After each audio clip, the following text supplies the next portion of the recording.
Hey folks, how you guys doing? Hope you're all having a great Tuesday morning as usual. The last project that I put out was the lathe tool stand video, just the tool holders. That was a collaboration project with myself and Matt Lane. Really cool dude. It was unfortunate that he lost his voice during that week because Matt Lane is a man of a million different voice impersonations. He's just a hilarious dude. But anyway, the project itself, very simple. I kind of overdid, well, Matt did. I made him do all the work because I had to do all the talking.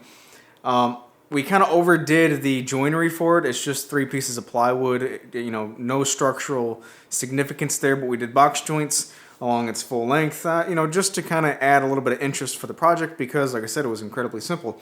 The only concern was storing the tools so that the sharp edge is up, and if that was, I'm kind of, it's more of a personal preference kind of thing. If it was a high traffic area where you know you're going to be reaching over past it to get stuff all the time, then I could see where that would be a disadvantage where you wouldn't want to do that. However, they're out of the way, you have to reach to go get them, and like any sharp object, you never reach for the tip. You always reach for the safe area. So for me, it's not a concern. However, to each his own. If something like that you're not comfortable with doing, then obviously don't do it. I don't see a problem with it. It was an incredibly simple project.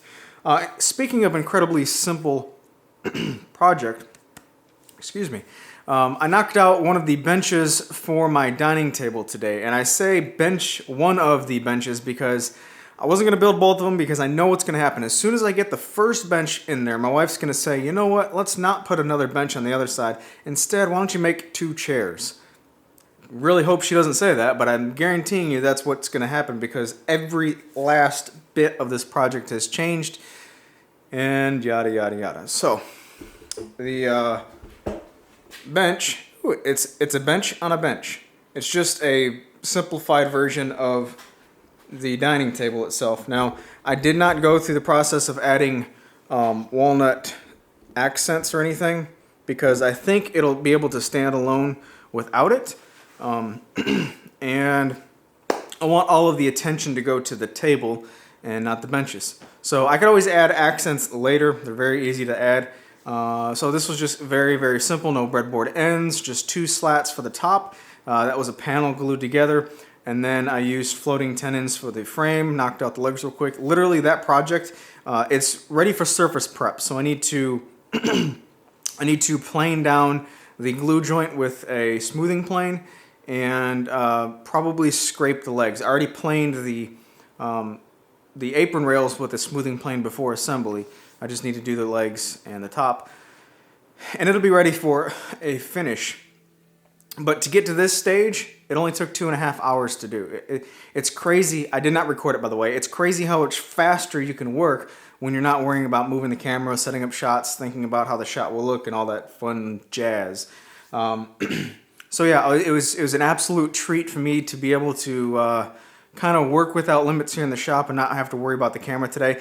I did not record it because, like I said, it's a simplified version of the table. I've already shown the more detailed process for the dining table itself, and this, like I said, is a smaller version of it, and I did not go through the process of making traditional mortise and tenon joinery. I just used the domino to just make it super quick. I just wanted it done and in the house. So in 2 days from now, it'll be in the house. I forgot that I only had 2 of those tabletop hold-down clips, and I need to order some more. So my wife was having a bad day at work, came home, and was happy to see a bench. So it's a win-win-win situation here.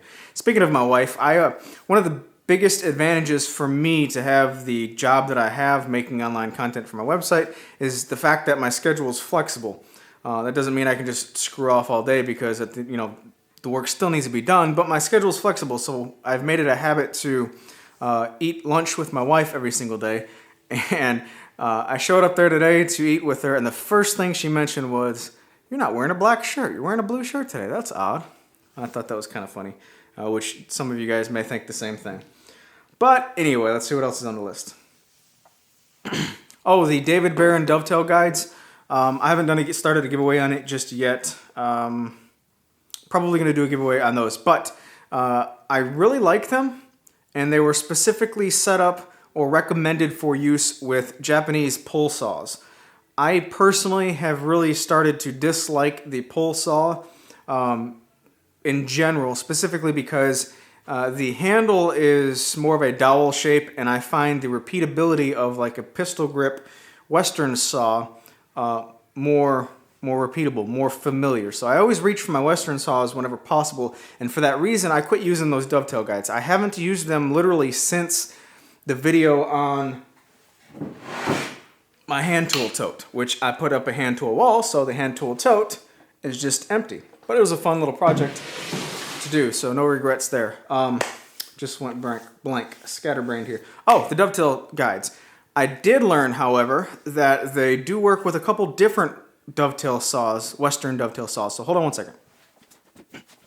I did some trading with Sean Stone, local woodworking friend of mine, and I traded him my Veritas dovetail saw because I got a different one for this particular Veritas 12 TPI rip saw. I think this is like a, I don't know what they call it. It's the next size up saw. I have absolutely no clue what style saw this is, but the teeth are 12 TPI and it's a rip tooth saw. So this actually increases the cutting depth quite a bit, and this is a good saw to use for dovetails with the David Barron dovetail guides, assuming you still wanted to use those guides. Now, I haven't used the guides specifically because I wanted to be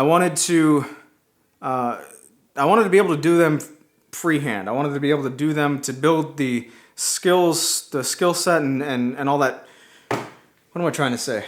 I wanted to develop the skills and be able to do it freehand because I think that will help more long term than using the guides. I still think the guides are great. Absolutely recommended. But like I said, I just haven't used them since the video. If you're interested, I'll post links to this particular saw and the guides in the description below on my website. I gotta get you to go to my website to see those links. Of course you can find them, but you know how that works. Check out this 2x4 glider. This is based on my 2x4 bench plan, bench design. It's one of my most popular projects to date, and it was one of my oldest projects to date too. But anyway, check it out. He sent me a bunch of pictures and a small little base in the bottom to make this into a glider. So this is definitely a fun concept to maybe visit down the road. Summer is coming up. So maybe I might visit that particular idea. It's a fun little concept too. I prefer the motion of a glider much more than I prefer the motion of a rocker. My wife has a little glider chair in the house, and that's her reading chair. My wife's hobby is reading all her vampire and crazy cowboy books and all that good stuff. So that's her hobby, and that's her chair. So I very rarely get to sit in the chair, but it is nice. I prefer the gliding motion rather than a rocker. So what's coming up this week? Possibly a tool talk on my table saw sleds and such. Quite a few people have requested it, so maybe. And we've got 2 more videos from the Matt Lane trip. We did the tool wall, and I need to get that one done and published probably this weekend. And then also myself, Matt Lane, Jason Barlow, we all went to Sean Stone's shop when Matt Lane was here and recorded a simple little build. I've got video footage from that I need to edit and make into a video, so I need to get rid of some of this stuff that's on my computer ready to edit instead of releasing it once a week. I think I might maybe release 2 next week, something like that. But that's coming up. And then also I'm working on a computer desk. There's a few projects that are on my list for the immediate future, one being a air cleaner cart and one being a computer desk. However, the computer desk is probably just jumped right to the front of the line because I cannot stand the fact that my office is not organized. I've got so much crap in there with no organizational system, so it just looks cluttered and it just looks bad, and I can't stand it, and it's not efficient, and I can't find stuff when I need to find stuff, and I'm sure everyone knows what I'm talking about there. So I want to make a stand-up L-shaped computer desk and get a couple drafting bar stools. So when I want to sit down and take a load off my feet, then I can, but still in an active position rather than a chair that I normally sit in that reclines back and you get lazy and all that good stuff. So I want to make an L-shaped station that is modular, something that has 3 or 4 different base.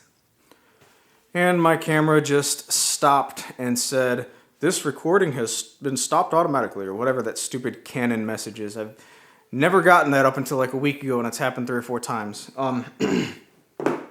Computer desk, I want to make it modular. I don't know what I was talking about. Computer desk, I want to make it modular with different options so people can pick and choose and get the pieces that fit their particular situation.